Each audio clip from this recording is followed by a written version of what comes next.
Assalamualaikum warahmatullahi wabarakatuh. Saya Diantri Anggraini, calon guru penggerak angkatan 7. Saya dari SMA Negeri 3 Gayo Agung. Kali ini saya akan menyampaikan kesimpulan dan refleksi saya dari modul 1.1. Sebelum mempelajari modul 1.1, pembelajaran yang sering saya lakukan seperti pada umumnya yang dilakukan oleh guru-guru yang lain, yaitu dengan menggunakan metode yang bervariasi dan model pembelajaran yang disesuaikan dengan materi yang akan disampaikan. Dalam pembelajaran, saya selalu berusaha menggunakan metode pembelajaran yang berbeda setiap kali pertemuan, sesuai dengan perencanaan pembelajaran yang telah saya susun. Dalam setiap kegiatan pembelajaran yang saya lakukan, saya beranggapan bahwa setiap anak harus mengerti dan mampu menyelesaikan permasalahan-permasalahan yang saya berikan untuk setiap materi ataupun pelajaran yang telah saya sampaikan kepada anak. Dan anak harus bekerja sesuai dengan alur kerja yang saya tetapkan dan rencanakan, tanpa memikirkan kondisi dan keadaan anak tersebut.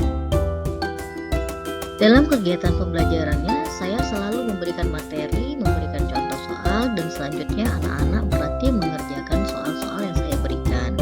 Mengajar sesuai dengan textbook. Selain itu, pembelajaran teacher center juga masih sangat berpengaruh kuat, karena dalam pikiran saya untuk mengejar materi dan ketercapaian target kurikulum serta mengejar target tujuan pembelajaran dan berorientasi melihat hasil atau penilaian pada setiap akhir pembelajaran yang telah saya lakukan. Setelah mempelajari modul 1.1 ini, saya memahami bahwa apa yang telah saya lakukan bertentangan dengan filosofi Ki Hajar Dewantara, di mana Ki Hajar Dewantara mengatakan pengajaran bertumpu pada dua prinsip utama, yaitu Among dan Pamong. Prinsip Among menempatkan siswa sebagai target serta prioritas utama yang harus dilayani, sedangkan Pamong menitikberatkan tugas pengajar untuk memberikan fasilitas, motivasi, inspirasi, dan kondisi bagi siswa untuk belajar sesuai keinginan dan kemampuan mereka belajar secara individu ataupun kemerdekaan belajar untuk siswa. Di mana pendidikan harus berpusat pada murid dan guru hanya sebagai fasilitator. Sesuai dengan trilogi pendidikan, guru merupakan contoh sebagai pembangkit semangat dan mendorong serta memotivasi murid untuk berkembang sesuai kodratnya, baik kodrat alam maupun kodrat zaman. Setelah mempelajari modul 1.1 ini, saya mulai memahami bahwa kita sebagai guru memiliki 3 peran dalam membersamai siswa kita dalam kegiatan pembelajaran.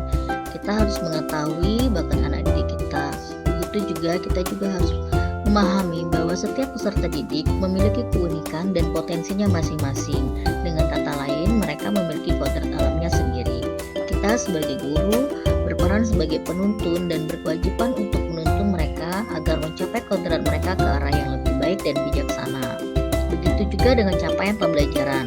Sesungguhnya adalah di mana kita dapat menjadikan anak murid kita menjadi pembelajar yang mandiri.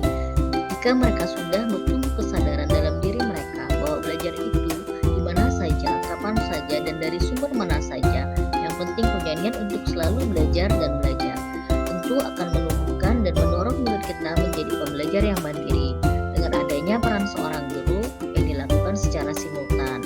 Bagaimana peran kita bisa menstimulasi murid kita agar bisa belajar secara mandiri, dan apa yang mereka pelajari hendaknya sesuai dengan bakat dan kodrat yang mereka miliki.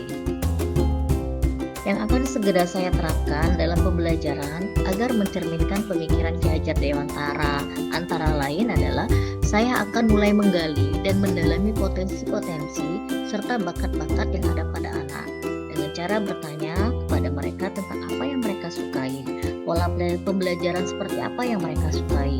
Selanjutnya saya akan mulai merancang dan menerapkan pola pembelajaran tersebut, serta saya akan berusaha menciptakan suasana belajar dan komunikasi dengan kesantunan, saling menghargai, peduli sesama, gotong royong, serta religius untuk diterapkan di sekolah dan di kelas sebagai suatu kebiasaan yang mampu merubah perilaku anak-anak.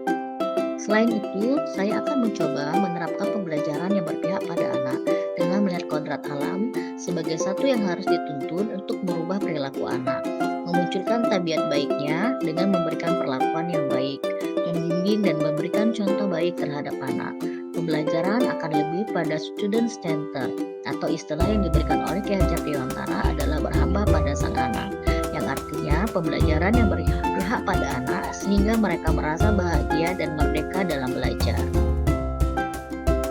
Demikianlah kesimpulan dan refleksi dari modul 1.1 yang telah saya pelajari. Terima kasih. Wassalamualaikum warahmatullahi wabarakatuh.